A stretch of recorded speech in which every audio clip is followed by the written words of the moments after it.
Makanya kenapa kalau orang meninggal dunia itu begini matanya?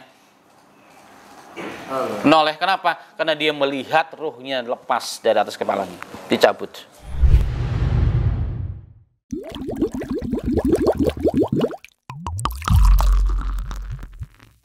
Ketika datang waktunya, dia akan ditarik oleh Allah Subhanahu wa taala melalui perintahnya malaikat pencabut nyawa. Maka dalam hadis yang cukup panjang yang tadi saya telah sampaikan, orang-orang yang soleh, orang-orang yang baik dimudahkan saat proses sakaratul maut. Sakaratul maut itu apa sih? Pelepasan, perpisahan sebenarnya. Kalau bahasa boleh dibahasakan, sakaratul maut adalah proses perpisahan antara jasad dengan ruh. Kalau rohnya baik, orangnya baik, maka seperti seperti mengambil jarum dari tepung. Gampang nggak? Gampang, nggak terasa. Gampang, mudah. Tetapi dalam hadis Nabi Muhammad SAW, jika rohnya bertempat tinggal pada orang yang tidak baik, ketika mau dicabut oleh malaikat pencabut nyawa, maka ibaratnya kain yang sudah lama usang, kainnya sudah puluhan tahun, ditaruh di atas duri, ditarik.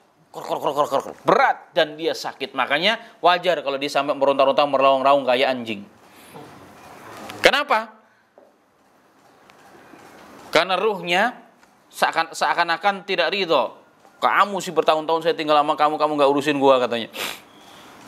Seakan-akan begitu. Wallahu a'lam bishawab, ya, itu bahasa saya saja. Jadi begitu proses sangat menyakitkan. Proses itu sangat menyakitkan. Dia merasakan kehausan, seandainya 7 samudra diminumkan pun nggak akan menghilangkan kehausannya. Karena yang haus bukan, yang dahaga itu bukan apa? Bukan jasmaninya, tapi rohaninya yang dahaga sebenarnya. Maka dia menangis, dia berteriak dan seterusnya. Dari mana proses pencabutannya? Dari ujung kaki. Makanya antum lihat orang sedang sakaratul maut, pernah ada yang megang? Pernah ada yang mendampingi orang sakaratul maut? Siapa? Nenek, kakek? Hah? Tante. Dari mana untuk merasakan dinginnya? Dari kaki.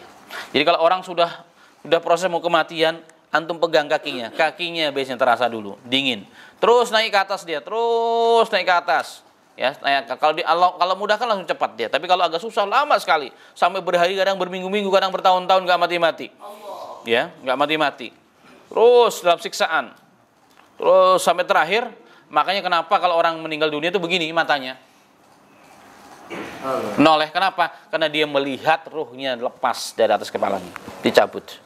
Makanya disunahkan kalau melihat orang sudah meninggal dunia, ditutupkan matanya, begitu. Tapi kalau orang yang memang orang yang tidak baik, mendulik begini, susah untuk dia. Kenapa? Karena dia sakitnya luar biasa. Dia seakan-akan mengisyaratkan, menyesal aku hidup bersamamu wahai ruh bertahun-tahun, tapi aku tidak pernah merawatmu. Yang kurawat hanya hidungku dioperasi sehingga mancung. Sehingga tiap hari aku masuk ke salon tapi lupa menyalon dirimu wahai ruh. Aku tidak pernah sholat, aku tidak pernah zakat, aku tidak pernah duduk dalam taklim, aku nggak pernah hidup, nggak pernah mondok dengan teman-teman di Alaminiyah. Nyesel ya. Kalaupun udah mondok, keluar dulu, saya nyesel ya Rabb. Hidupnya saya tidak lagi hidup dengan alu agama. Dia seakan-akan menyesali itu. Ya, inilah proses perpisahan ruh dengan jasad, dan hadisnya juga banyak tentang bab ini. Dan jika baik, tadi sudah disampaikan, disambut ruh tersebut dengan malaikat yang membawa kafan dari surga. Yang berbau wangi, dibawa ke pintu langit pertama, kedua, ditanya, marhaban ya fulan, marhaban wahai malaikat pembawa roh, siapa fulan ini? Dikatakan fulan bin fulan, masya Allah, ahlan wa sahlan fulan bin fulan, ahlan wa sahlan fulan bin fulan. Langit pertama, kedua, ketiga, sampai ke hadapan Allah. Sedangkan sebaliknya, roh orang yang jahat, bau busuk, maka ditanya, siapa ini? Tidak ada ahlan wa sahlan bagi dia. Kata penjaga malaikat, langit pertama, kedua, dan ketiga. Maka dibalikkan dia ke dalam jasadnya. Datanglah malaikat untuk bertanya tentang pertanyaan-pertanyaan sebagaimana dalam hadis Nabi Muhammad SAW. Makanya kita doa kepada Allah semoga sakaratul maut kita dimudahkan oleh Allah Ta'ala. Amin ya rabbal alamin.